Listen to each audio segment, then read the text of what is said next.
Hello, everybody. Welcome to another episode of the Food Origins Podcast. Today, my guest is Chef Elizabeth Binder, who was born and raised in South Africa, inspired by her fisherman father and great entertaining grandmothers. She attended the internationally recognized Christina Martin School of Food and Wine in her hometown of Durban.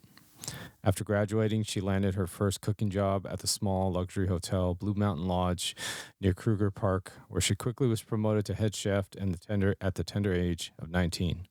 At Blue Mountain, her reputation rose as she cooked state dinners for both F.W. de Klerk and Nelson Mandela at a pivotal point in South African history.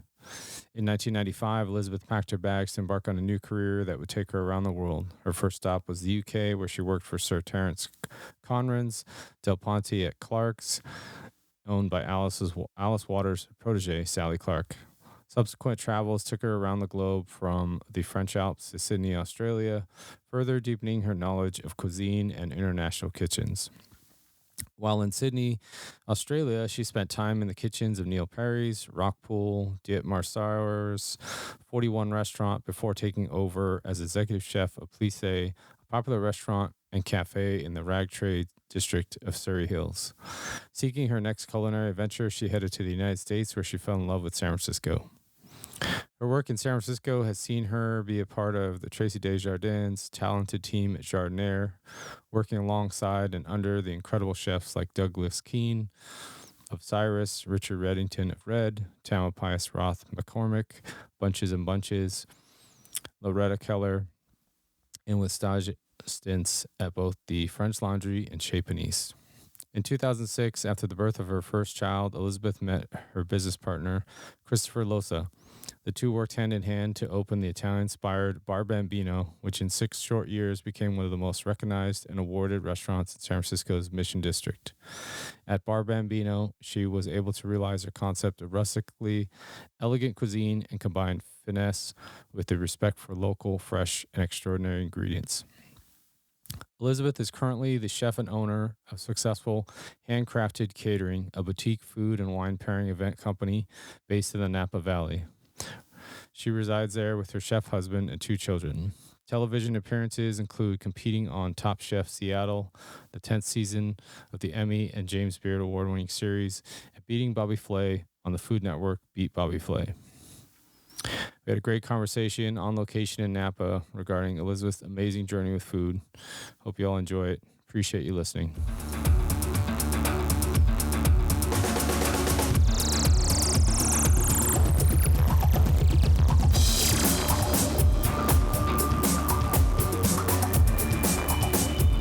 All right, we're live and rolling and recording. I'm here with Chef Elizabeth Binder on location up in Napa, California. Thanks for being here. Thanks for having me, and appreciate everything that you're doing. And we're gonna get into what you're all about. And Chef Elizabeth Binder is friends with another guest that's been on the podcast. Shout out to Ben Robert of Gambrel and Company Craft Butchery in Redwood City, who connected us. And Elizabeth, thanks for being here. And go ahead, introduce yourself. Tell us where you're from. All that good stuff. Well, thanks for having me. This is super. Thanks for coming up to Napa. It's a beautiful day. We're lucky. Yeah. And Ben Roberts is just not only a really awesome guy, but a fantastic chef and butcher. And what a nice introduction. So I'm thrilled to be on the show. So born and raised in South Africa. I've been cooking. I went straight into culinary school right out of school, and have been cooking ever since. So I actually added it up today, and it's 32 years. Wow, that's awesome. We skipped over a lot of things, but what's your ethnic background? So I am English-speaking South African. My mother is 3rd generation South African, and my father's English. Nice. And the the kind of things that I usually go over is, before you got up to culinary school, we'll get into the school you went to as well, is what'd you eat growing up? So in our home, there was a lot. My father was a big fisherman. Yeah. So there was a lot of fishing and there was a lot of fish. I mean, I'm not complaining. super delicious. But, you know, it was kind of a lot of meat and potatoes and vegetable, kind of sort of not very exciting meals for the most part, like everyday stuff. Yeah. But my grandmother was a great entertainer. Food was always like on the table in our home. It was very much part of like growing up. I remember coming home, so we had like a small menagerie of like pets. So we had like turkeys and ducks and chickens, and we had it all. And Yeah. and I remember when my mother just said, "That's enough. We can't keep going with all these, you know, pets." Yeah. And it was like a lot to look after. And so then my dad traded a whole bunch of turkeys for a pig. And I remember coming home from school one day, and there was a full size pig on the kitchen counter in the kitchen. I mean, taking up the the whole kitchen. Oh, wow. And then his friend, so he like traded some turkeys for this big huge pig, and then his buddy from the pub, who was a butcher, came round to the house, and they like butchered the the pig. And I Yeah. remember all these like packages of like roasts all wrapped up, ready to go in the freezer, like Yeah. I All mean, packaged, ready to go. yeah, ready to go. And then anyway, so that was kind of an exciting thing. And that was the first time you'd seen like an animal get broken down and everything, right? Yeah, I don't remember like seeing it getting butchered. I don't think my dad really wanted us to watch that. Okay. But I just remember this full-size pig. I mean, Yeah. full size. Yeah. Just lying on the kitchen Couple counter. 100-pound pig. Yeah. And I mean, those kind of things happen quite often. So Yeah. then he would go fishing in the middle of the night, and or in the middle of, leave early at 5 a.m. and then come home like really late because he'd go out deep sea fishing. And it was always really exciting, when he came home in the middle of the night. What was the catch of the day, and he would, it was always really exciting. Like, what did he get? Yeah. And it would always end up on the table at some stage. So Yeah. What kind of fish do you remember? well, the big excitement is when the sardines run in, and that's sort of around this time, July on the Indian Ocean. So that's because everything wants to eat those sardines as they're running. So it's really exciting, and you see the guys go out with their big nets, and then the fishermen go out on the boats, and I don't know, halibut, I think. Is a big one. Okay. Or we don't call it by those. We have different names for the fish, like yellowtail and things like that. Mm-hmm. It doesn't quite match, though. It's different, slightly different fish. Yeah. Tunas and stuff like that. There's some tuna, not huge. I don't know what he used to bass. A lot of bass. Yeah. Okay. And then on the coast, like we used to go up to the beach. We had a beach cottage up the north coast, which was a big family vacation place. We used to go up there all the time, the whole family, all the cousins and everyone. And my dad would go out early in the morning and catch like fresh fish, these just like delicious fish that you would just right from like the rock pools or just off the coast, like off, casting from the beach. And it was like the best breakfast. Fresh fish in the morning. Yeah. What would you guys make with it? He used to the best thing is like freshly fried, pan fried. He used to just dust it in a little flour and then just pan fry with a squeeze of lemon. Awesome. Yeah, really simple. Is really your dad delicious. kind of the food like inspiration for you? Do you think? Definitely. So my mom was never a big sort of cook, but she used to buy all these cookbooks for my dad. And she was a library. So my mother was a librarian, and so her thing was we had like huge big library of cookbooks in the hallway in the house that I grew up, and all those cookbooks were cookbooks my mother had collected for my dad, and I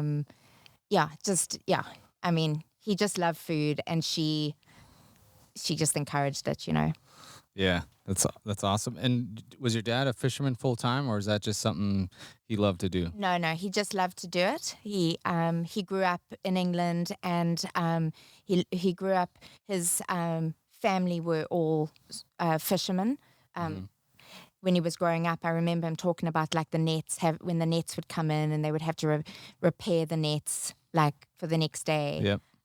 But that was really his family. That's not really, he didn't, we didn't do that at home. Yeah, but he just had a huge experience and passion for Yeah, it. it was just part of him. It's just part of, it was just part of That's awesome. Yeah. That's awesome. And then what impacted you to eventually go to culinary school? So I wasn't sure really what I wanted to do after school, and everybody kept talking about hotel management. Yeah. And so I was like, yeah, I'll just jump on the hotel management bandwagon. And it was my mother who was like, no.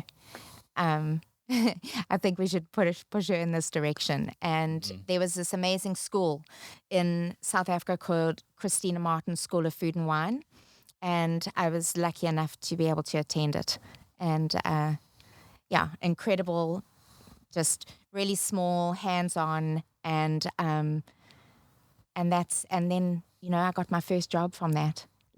And the first job at that, you got quite the thing. So Christina Martin School of Food and Wine in Durban, right? Is that your hometown? Yes, that's where I grew up in Kloof, which is just up the escarpment. So there's a big, huge mountain range, it's a massive range that stretches from the top of South Africa almost all the way down to Cape Town to Table Mountain, which is the Drakensberg Range, and that escarpment, we lived on the top of it. Nice. So up from the ocean. And Blue Mountain Lodge is your first job. Yeah, so Blue Mountain Lodge was my very first job, and it was a small luxury hotel in Mpumalanga, and which is very close to the Kruger National Park and those areas, and just really stunning and beautiful and quite remote, surrounded by farms. And we lived on so the hotel was on a avocado and lychee and coffee bean farm. And nice. it was spectacular, and just really lucky to have been able to go there. And when I first got there, I was so young and so really inexperienced. And the first weekend I was there was the big BMW launch, and it was the 7th series. So this is really dating myself now, right? It's okay. It's like 32 years ago. They still have 7 series, I think, 8. Yeah, I don't know. It's all good. And anyway, the chef had a nervous breakdown in the fridge and threw some lettuces around and whatever, and then we never saw her again. And so the next day we just had to do it, and it was myself and this other another ex Christina Martin. I think she was ex Christina Martin student, and she was a little older than I. I was 18, 19, and she was 21. And we just did it. We just had to cook and do it really and just make it happen. And it's just amazing how when you dropped in the fire, you either swim or sink, or you, and that's kind of what happened. And I ended up taking over that kitchen, and that was the first kitchen I ever ran on my own. That's awesome. First place, first kitchen. Amazing. That's fun. And you had quite the guests that you took care of. Yes, no, it was we were very fortunate. We had some incredible guests. One of them being, one of the highlights was Nelson Mandela. Yeah. So. And 2 state presidents, right? Yeah, and F.W. de Klerk as well. Yeah. But who was incredibly gracious, and his wife, who I will never forget. But I cooked for Nelson Mandela on a number of occasions, and the second time I met him, he flew in on a helicopter, and there was a helicopter landing pad just in front of the staff housing. And, all the senior staff knew he was coming, but it was quite hush-hush. And nobody was talking about it because we didn't want to make a big scene. And I remember him landing on the lawn, and we all went up to greet him and his party. And everybody, you could see all the staff like coming out of the bushes, coming to meet him. So obviously it had got out, and it's what we call like the African radio. It's like, it's just word of mouth. Everything just spreads like fire, it just spreads so quickly. Yeah. And there were just people rushing up to greet him because, he was just, everybody wanted to meet him and say hello.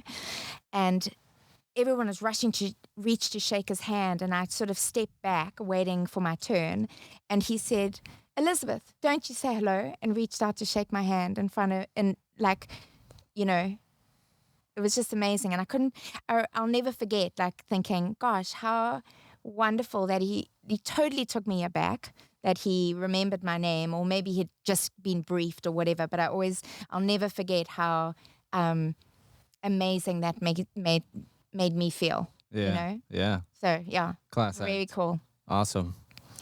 And then off to the races after that. You kind of took off, right? You decided so after Blue Mountain, you started traveling, right? So, yeah, growing up during apartheid and all the sanctions, we were sort of cut off from the rest of the world. And I remember, like, people would, if they were coming in from overseas, they would bring in all the international food magazines. And, when you could get your hands on them, you would be like, I would like devour them. Like, what are all these ingredients? Half these ingredients we couldn't even get in South Africa. And I was like, no, that's it. I'm going to go overseas. I want to work overseas. I want to experience everything that I see in these magazines. And I was quite like, had this, this sort of confidence because I was quite young and had been running my own kitchen, and I was doing it well. And, we had so much press, South African press, that you kind of, it gives you a lot of confidence. Mm-hmm. And so when I first got overseas, I think I was, feeling quite confident. It was quite quickly I realized I was like a little fish in a huge, big ocean of with a lot still to learn. So yeah, and you went to the UK first, right? I did. My first job, one of my first jobs was working for the Terrence Conran group, which was big, amazing restaurants in the East End. And that was a great experience. But the highlight of, actually there were a couple of them. So one of the things I did was work for a company called Book a Cook. And that was so fun because I got all these different jobs. So I worked as a chalet girl in the French Alps. I worked up in a castle in Scotland. I worked for Lord and Lady Cowdray down in Surrey. And so I had all these, not just your traditional restaurant or hotel jobs, but working in all these different environments. Let me tell you, I had never skied. I didn't even know how to walk in snow. And by the time I finished 6 months in the French Alps, I was like doing moguls. Like, it was really, like, it's been really fun. That's awesome. Food has been like an amazing gift. Yeah. Cooking for me. And I feel very, very lucky to do what I do and to have had all the experiences that I've had because of food. Yeah, and it, like, I kind of like to say, and other people have said it just connects us to other things, or just connects us in general, like who we are because of food, because I walked into a butcher in Redwood City, I'm now talking to you. So that's really cool. And and I love the wide range of things that you've gotten to do, even, just what you just mentioned just now. Like, you wouldn't think, oh, she's going to go cook in London or whatever, but then she's skiing in the Alps, and so cool. Yeah, so that's what's really cool. And there was a couple of places like Del Ponte. What's Del Ponte? Yeah, so that was a Terrence Conran restaurant. Mm-hmm. But one of the one of the biggest influences on my career was working for a woman named Sally Clarke. Mm-hmm. In a restaurant called Klerk's on Kensington Church Street. And Sally Clarke was like the sort of the Alice Waters of England. And they're both actually they're friends. Yeah. And actually, it was Sally that introduced me to Alice Waters when I first came here. Nice. So again, all those lovely connections, people introducing people, and so Sally Clarke is, when people say who are the biggest influences in your career, I would say Sally Clarke and Tracy Desjardins. Yeah, and we'll get to Tracy in a second. Yeah, Sorry, am I jumping? No, you're good. You're good. You can jump anywhere you want. Yeah, and I think that's so. What having those mentors or those influences with Sally, what was it like? Working with her, and what what influence did you get from her, and what did you learn? So, it was sort of the very beginning of being introduced to organic, natural foods. So instead of sort of mass-produced, sort of everything looking the same, all the same size, all looking perfect, it was the beginning of sort of understanding that food tastes better when you just let it naturally happen. Mm-hmm. So it doesn't matter if maybe it doesn't look quite so perfect, but it tastes really good. Yeah. That was the sort of beginning of like understanding that, seasonality and produce growing in a really good environment is the best way, not necessarily in a hothouse in wherever. Middle of nowhere. Yeah. Oh, and now, I mean, we've evolved even further since those days. I mean, and I don't want to knock any of we do actually need a lot of that horticulture now that's grown in those walls, those big, huge, tall walls of, we need more food, and we've got to figure out other ways to produce it. So I don't want to knock any of that, but growing food in your garden in the summer, eating strawberries right from the, strawberry patch, or your beautiful tomatoes that you grow in your garden and making a salad out of it. I mean, you can't beat that. No. It's just like the best. Just using really good ingredients, you can't beat it. Yeah. And that was the beginning for me. Yeah, and that's just right where you just tilt them forward, and then they won't fall too much. So, and that's exactly, kind of what Alice Waters is known for, and that's kind of her movement, which she started here, which is, using farm fresh ingredients closest to home, using, the greens that are grown just north of the restaurant, getting, meat close by from local farmers. And that's kind of the movement that she started here in the Bay Area, which is kind of, we're all getting back to, because we're all realizing that's what we should be eating anyway. Yes, because it's definitely. And we've been confused for a while.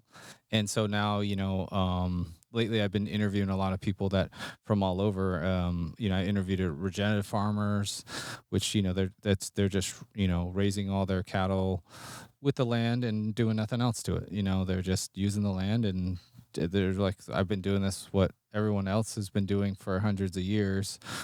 I just doing it commercially, and you're just able to get it on your plate. And I think that's what we're all trying to get at, Yes. Fresh eggs, fresh meat, fresh vegetables, as close to you as possible. Absolutely. Yeah.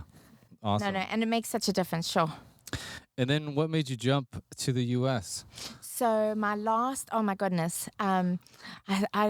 this South African was not cut out for that for that winter weather in London. Oh, okay. Oh my goodness, my last winter in England, I was like, working, like getting up early. When I would get up and leave for work, and it would be dark, and then I'd get home from work and it would be dark, and I felt like for about 3 months I didn't see the sun. Yeah. And then when I did have a day off, it was pretty grey, so it was a bit rough going on the sunshine front. And so I was like, that's it. That's my last winter in London. I'm gonna travel, and I'm gonna go and check out what's happening in New York. And I don't know what I was thinking, because it would have been something similar to. Yeah. And a really good, a cousin of mine actually in England said to me, listen, Lizzie, promise me before you set your heart on New York, will you go check out San Francisco? And I said, all right. And he introduced me to an old friend of his who is a huge, big foodie and just a wonderful human being. And she is now a dear friend and also the godmother of my daughter. But she is just, she knew where to eat, who was who. She knows everything about every city in the world. She speaks 5 languages. She can tell you where you need to eat, where you need to go. And she invited me to come and stay at her home in Tiburon. And she was traveling at the time, and I arrived, and I remember hadn't met her, and I didn't want to touch anything in case I broke something before I met her. Yeah. And like she had all these beautiful Mexican plates, and they were all different colors. And I remember thinking, God, these are gorgeous. I don't want to touch any of them just in case I break something. And that was my introduction. And through her, I got introduced to, it was through her that I got introduced to Tracy Desjardins. It was through her, through a web of people. But anyway, that was my introduction to San Francisco. Yeah, and then that's a San Francisco staple chef right there, who owned Jardiniere. So she was just opening Jardiniere. She had just, so it was the very, very beginning. And so I joined. I wasn't on the initial team, but I joined shortly after. And was that a Kimpton restaurant too? Not Kimpton, but it was the designer, Coletto. Yes. It was a Coletto design. Amazing design. Unfortunately, I never ate there, which was whatever. I won't even talk about that. But the design of the restaurant is an upside down, like champagne glass. Yeah, that's exactly what it looked like. Yeah. I mean, amazing design. Yeah. It's such an amazing, oh my gosh, that was an amazing kitchen, amazing restaurant. And all the people, there were so many talented chefs that came out of that kitchen. Yeah. So that was my introduction to San Francisco, but also to the culinary world here in the States. And, I've never, ever felt like an outsider. I've always just felt so welcomed and like part of the family. I've always felt very, very at home here, and completely fell in love with San Francisco like the first day I arrived here.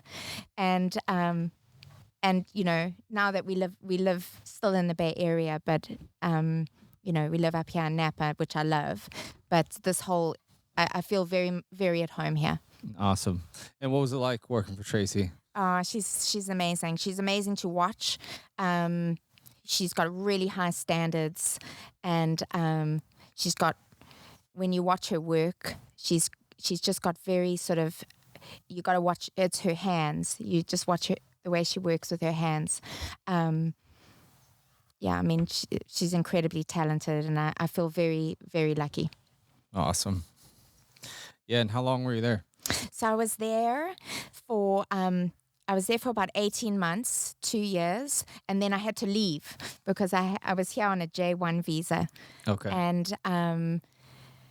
And so then I was like, oh gosh, I have to leave. And that's a whole story. When I first came to the States, I thought I was just going to travel for 6 months, and then I would head to, Australia. Like that was my goal. I'm going to go work in Australia. Yeah. And it was the whole pan Asian fusion movement, and everybody was like, that was the whole, Australia was definitely going on right then. Yeah. Yeah, people were really into it, and I was like, oh, okay, I'm heading for Australia, and that's what I'm doing. And then I kind of got, thinking, oh, I'll go work in New York, maybe a little, do like a little stint on the side or something, and then ended up in San Francisco, being introduced to Tracy, and she was like, you need to go see a lawyer.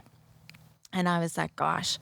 And I remember going to see this lawyer and thinking, oh, this is hopeless. I am never going to get this H1 visa sorted out. This is like just so complicated. And it's like a big lot of hurdles.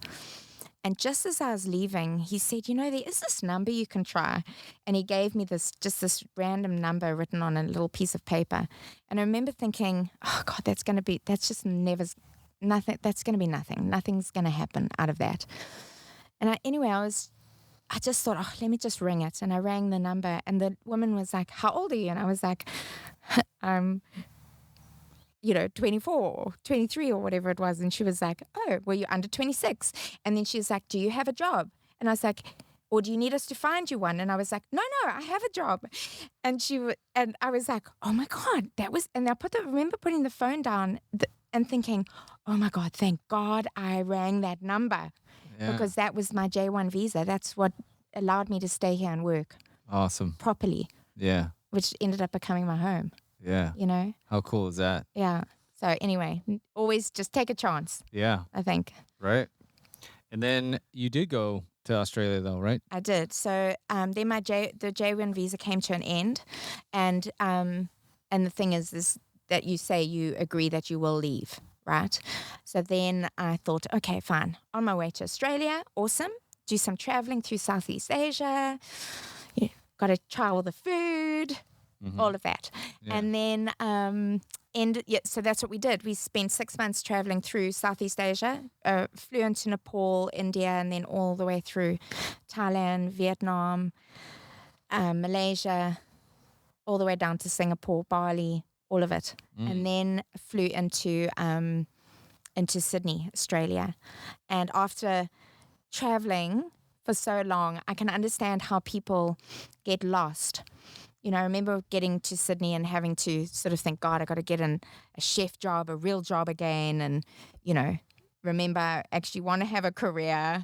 Yeah. And, but I do remember thinking, gosh, I can see how people get stuck and just end up living in Bali for the rest of their lives, on the beach. On the beach, yeah. You see them, you see people who've kind of just said, oh, I want to stay here. I don't want to go back. Yeah. But yeah, and so then I lived in Australia for a while, and that was amazing. I worked for some incredible people in Sydney. The food was phenomenal. And I always thought I would fall in love with Sydney the way I fell in love with, or Australia the way I fell in love with San Francisco. Mm-hmm. And while it did grow on me and I loved being there and living there, I didn't have the same, didn't have the same draw that San Francisco did. Yeah. And San Francisco drew you back. Yep, it certainly did. Yeah. And so I, my now husband, Mike, who's also a chef, who I met at Jardiniere, who followed me to Australia, was like, come on, let's go back. And so now we have 2 children, a dog and a cat. Awesome.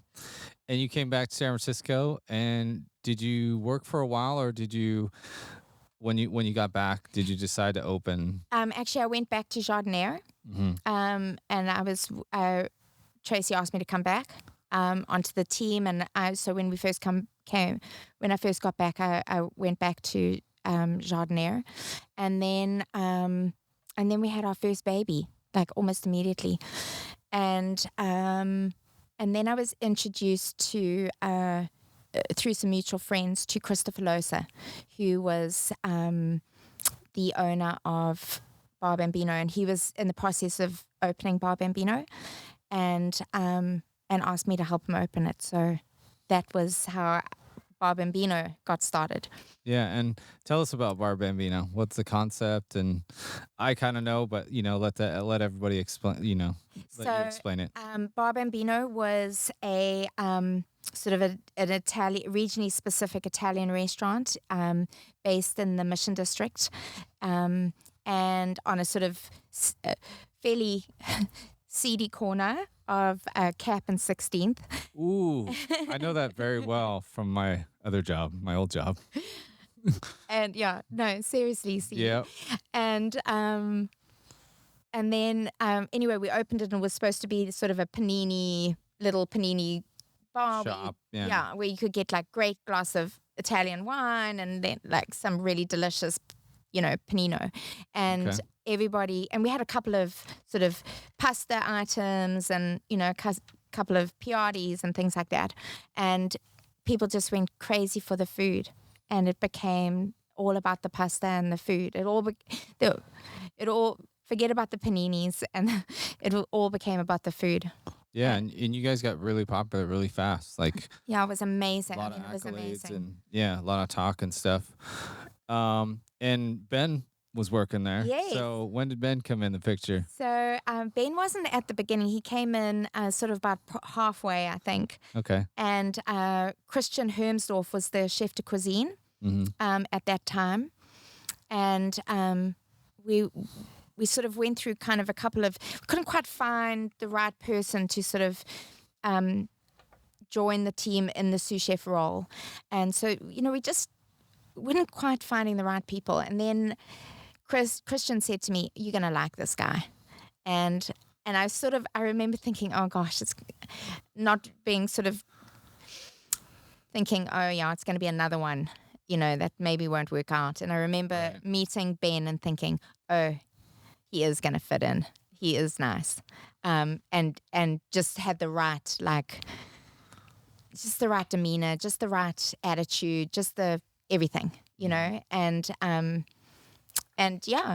then he was there for all the way till the end. So. Awesome. He had a couple questions for you. Sure. One of them you might laugh at, but I want to hear your explanation. What are hot apps? Where did you hear about the hot apps? Ben told me to ask you that. When I was working at Jardiniere, it was like a fast and furious restaurant, and the line was always really busy, and there was a hot app station, and we did so many hot apps off that little section, and there was a chef who worked at one stage on that called Johnny. And we used to call him Johnny Hot Apps. And we all thought that maybe Johnny Hot Apps would be a great name for a little hot app restaurant. Yeah. Like doing hot appetizers. Or so anyway, I think that's what he's meaning. Yeah. No, I figured it was something inside scoop about that, but yeah, no. That's funny. And yeah, I mean, I think where the restaurant and like the mission has always now become like the restaurant spots. Like there's been a ton of restaurants that have opened, and unfortunately Bar Bambino's not there anymore. How long was it there, and when did you guys close up? So I in the middle of working at we opened Bar Bambino in 2000 and April of 2007. My son was born in 2006, and then halfway through that, so when I fell pregnant for the second time, I knew that we weren't going to be able to afford to buy a house in San Francisco, and I was starting to think, gosh, where are we going to send the kids to school, and how are we going to navigate all of that? So into a whole new world of like a whole new life. And we started looking for houses, and we started looking up here in Napa because of the food and the wine, and it just seemed like the right fit. And once we bought a home up here, I was commuting into the city, and it just became unsustainable. It just wasn't. I started to get scared that I was going to kill myself on the drive, like driving home late at night. Tired, yeah. Yeah, just like when I say torturous drives, like torturous, trying to keep my eyes open. Like really, I'm no good to anyone if I, have an accident. Yep. And so I just thought, it's time for a change. I need to change. Something's got to give. And I was invited to go on Top Chef, which is not really sort of my style, sort of a little bit more sort of restrained, like going on one of those reality TV shows. It was not really like something I was thinking I would ever do. Yeah. But actually it was Tracy who said, you should do it. It'll be really good for your career. And it was, it just gave me a national platform instead of just being locally known. It just made my audience bigger. Yeah. And so she was right. It was a really good move. And while I'm not a serial reality TV guest, You did do one other I have place? done a couple of them, but Yeah. so it's quite fun, and people like to see you on TV. They like to know who you are. It just gives a connection. Yeah. If people have seen you on TV, people feel like they know you. Yeah, and it like helps. It helps you. It helps everybody out Yeah, at the same time. and it's fun. I mean, those shows are fun. They're entertaining, and that's what it's all about, really. Yeah, we'll get into the other one you were on too. And then you transitioned into catering right away, or so you moved up here, and then obviously the food scene here is off the chain up here with wine and food growing everywhere. You got into doing private catering as a private chef. Yes, I did. So then I started. I just started cooking for people who knew who I was, or people who asked me to do a special event. Yeah. And it sort of grew into Handcrafted Catering, which is my company now. And I would say we sort of specialize in like seasonal luxury menus. So it's, when I say seasonal luxury, I mean, and the luxury of being able to use the best ingredients that are seasonally grown. I work with, I grow a lot of my own herbs, and I have a small orchard here on the property. But I work with a lot of hyperlocal farmers here and gardens in the area, and I know who's growing what, who's got I'll take that line of carrots. I've got a big event coming on. Make sure that don't give those to anyone. I want all those when those are ready. Or I know who's got squash blossoms, and sometimes I'll go to multiple gardens to collect what I need for dinner. And it's all mostly word of mouth. People who know me or seek me out, either they know me from Bar Bambino and they want something that they remember eating there, or they've seen me on TV, or they've just have heard about me around the valley. I partner up with quite a few wineries for special events, wine, if they've got special releases or things like that. So, what are some of your favorites that you like to make? I mean, I know you got a nice gallery of stuff. I saw like porcini, pappardelle. There's some lamb, rack of lamb on there. You got a bunch of different things, but what are your favorites that you like to make? So, two of the dishes that I can't seem to shake off or lose, and I don't want to. Yeah. But the rabbit pappardelle that I make, people remember it and still ask me for it, and then there's the citrus polenta cake, which is saw that. Yeah, citrus. It's almond. It's a combination of orange, lemon, and lime, almond meal, and polenta, and it tastes like sticky honey when it's really it's delicious. So people remember that. And there's so many. And how do you think Napa, obviously California in general, we have a ton of different influences, but how did Napa influence you after cooking, kind of the cooking Italian at Bar Bambino and then coming up to Napa? How did that intertwine and mold it into, did you start making stuff that you're like, oh wow, this is available, up here, and different ingredients? Yes, I did. It kind of changed everything. I mean, everything grows here. Yeah. Everything grows, and it's amazing. Everything grows in Napa. One of the things that we're known for are the cabs. So Napa cabs are a big deal. A lot of people who Cabernet Sauvignon. Yeah, yes, and so I often cook dishes that would pair with a cab. So a lot of beautiful beef dishes, or even lamb. Amazing lamb. The lamb I get is from a little farm in Solano County called Emmy. Give them a shout out. And they do an amazing job. It's absolutely delicious. And even people who are not huge, big lamb lovers always say, oh my gosh, that was delicious. If lamb tasted like that, I would eat it every day. You do it all the time. Yeah. I always say to some people that have had different things that they didn't like, I'm like, maybe you didn't have it cooked right. Yeah, you didn't have it the right way. Yeah. It was either overcooked or undercooked or mushy or, Exactly. didn't have any salt on it. So there's no flavor. Yeah. I know, it's hard to say that, I don't know, like people ask, what are your things that you don't like or you do love? Yeah, I do ask that, but did you have something that when you were growing up, didn't like that you're like, ugh, it's terrible? I didn't like Brussels sprouts when I was little.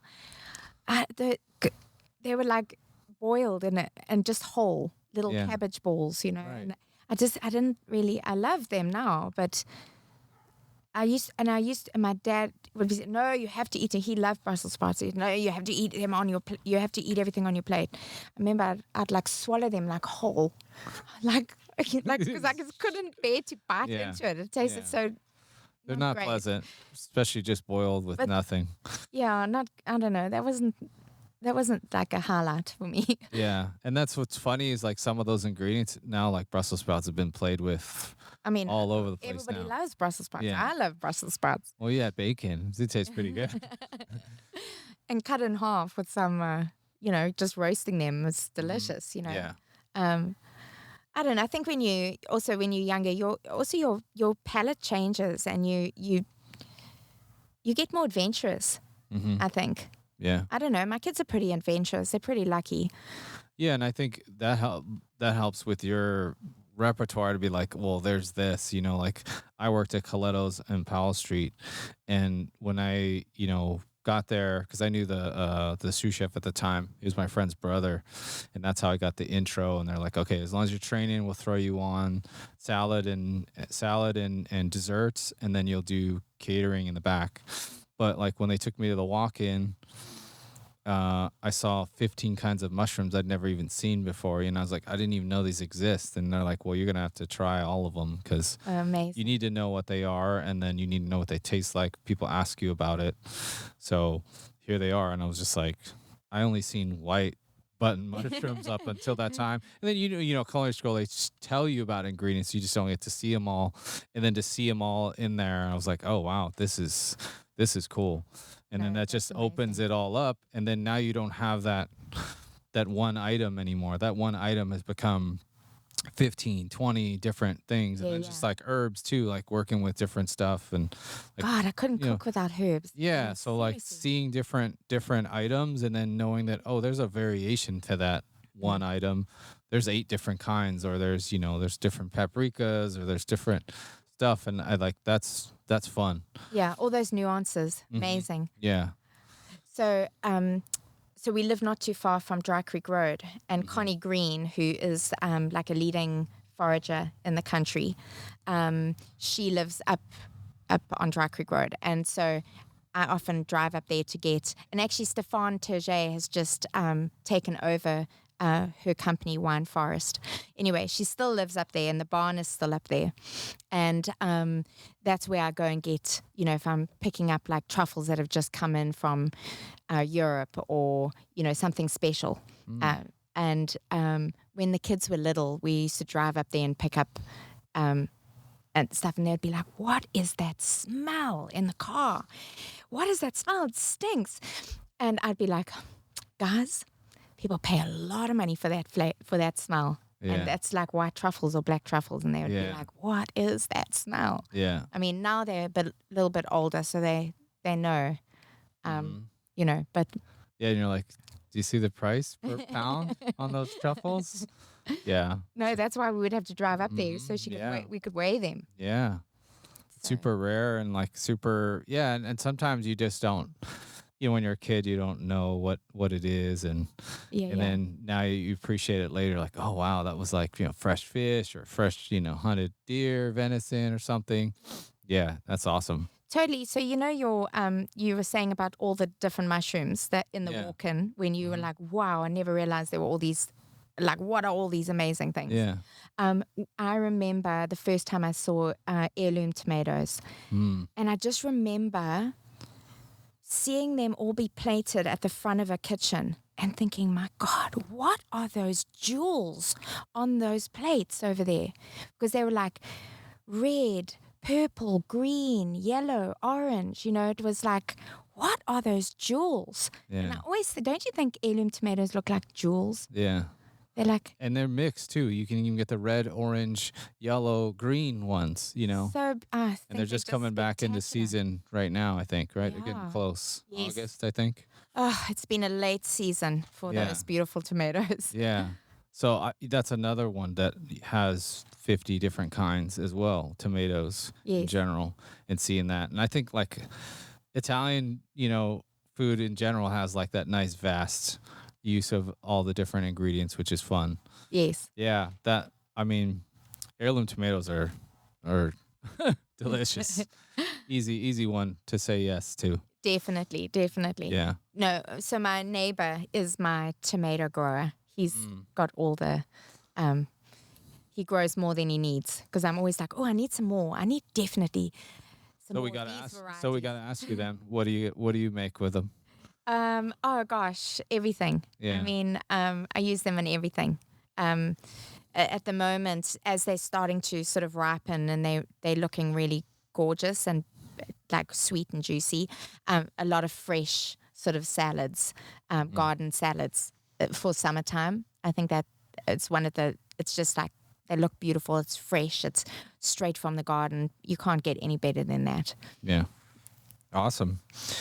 And then you're in you did some contribution to a book. Do you want to tell us about that? It's I think an all women's book, right? Oh, sure.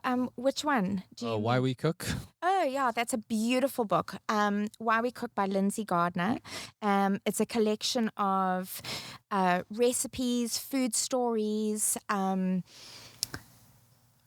all from different women who either are home cooks or in the industry, and it's all about why women cook and how it makes them feel and how it brings their families together or their life, how it's impacted their lives. It's a really beautiful collection, and then it's illustrated by her. She's an artist. Really beautiful illustrations. It's a book that's really worth getting. It's just, you don't have to read it from cover to cover. You can just open it anywhere and just read a beautiful story. Awesome. And then you were recently, a few years ago, on a show called Beat Bobby Flay. I was on Beat Bobby Flay. How was that? It was fun. I mean, it's a fun show. It's a super fun show. Fast and furious. Yeah, like little high pressure, right? Yeah, it was definitely. It was quite fun. So the dish I suggested. Can I do a spoiler alert here? Or you do whatever if somebody hasn't watched it, don't worry about it. Don't worry about it. Yeah. So when they first approached me to go on the show, I was like, oh well, maybe we can do this dish. And because they ask you to make sort of some suggestions of dishes that you do, or that would be good, that maybe you could beat Bobby with, and they loved the idea. One of the dishes I suggested was supli alla telefono, which is sort of like a stuffed arancini. And they loved that idea. So, but I was like, well, listen, do we really only have 45 minutes to cook in? Like, is it serious? Like, is the timing really like locked in? Yeah. Or is it TV 45? Right. And so they were like, no, it's really 45 minutes. Can you try and cook it in your home kitchen? Like just cook the dish in your home kitchen and time yourself. So I was like, okay, I'll give it a go. Let me see if I can pull this off in 45 minutes in the home kitchen. Well, let me tell you, it was like to the second. And I was, making my supli alla telefono, and the kids came home from school, and I was like, don't talk to me. I'm timing myself. And you should have seen the kitchen. Was such it was just like, looked like a bomb had hit that place. Yeah. But anyway, so I called them up. I was like, yeah, I think I can do it. I can just do it. And so anyway, that ended up being the dish that I beat Bobby with. Well done. Well done.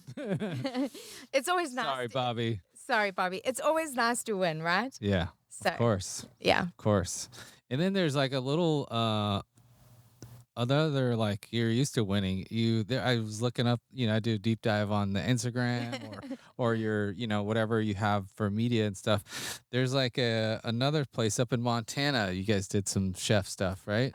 Yeah, Master Chef Montana. Yeah. That was a really fun. That was a cool event as well. Oh yeah, no, I've forgotten about that. Oh yeah, Brooke Williamson was with me. She was on Top Chef with me, and we went up. And it's beautiful up there. Paws Up, Montana. It's a beautiful ranch and hotel, and yeah, and we sort of did a cook off. We had and yes, I did win that one. Nice.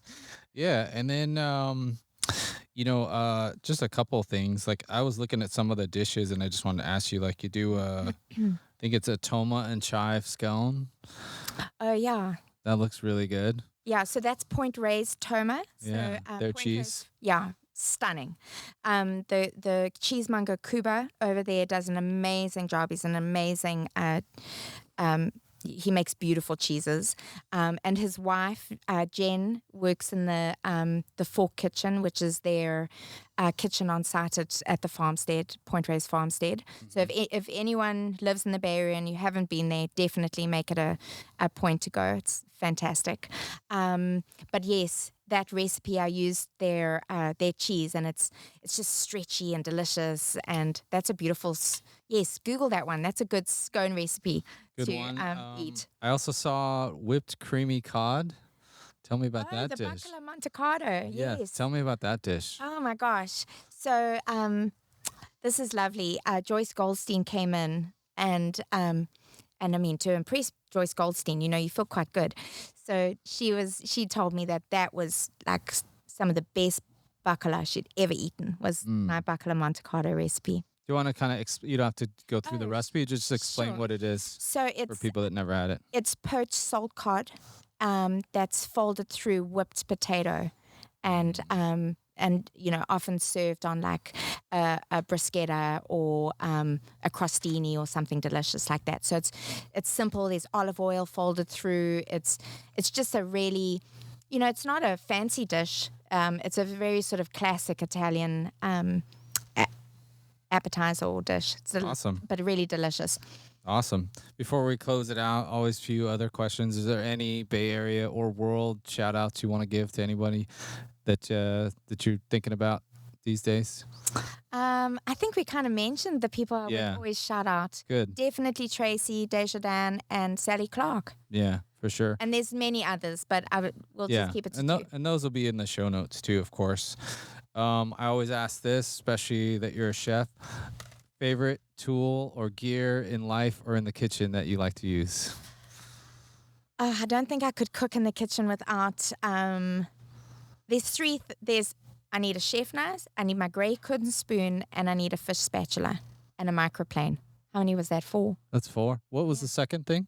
Chef knife and then a grey Kunz spoon. Okay. So anyone who cooks professionally knows exactly what that is. I think I know what you're talking about. Yep. And then recipe or dish everyone should try. So either a recipe that they should make or a dish you're just like, you need to try this if you've never had it. Either or both. I think everybody should make a true spaghetti bolognese, the real bolognese recipe. It's like so delicious, and anyone can eat it. It's just so delicious, but it does take a little bit of time. For sure. Okay. And anything you want to give, advice, promotions? This will be out in a couple months. So anything you want to say, the floor is yours, and appreciate you. I just think work hard, have a little fun on the way, and that's it really. Thank you, Elizabeth. You can find her at handcraftedcatering.com and also on Instagram at Elizabeth Binder. Oh, thanks so much for having me. Yep. Thanks for being here. Appreciate it. Take care, everybody. We're out of here. Cheers. And as a quick reminder, the restaurants and gear talked about on each episode can be found on my website, foodoriginspodcast.com. I appreciate your support, and thanks for listening.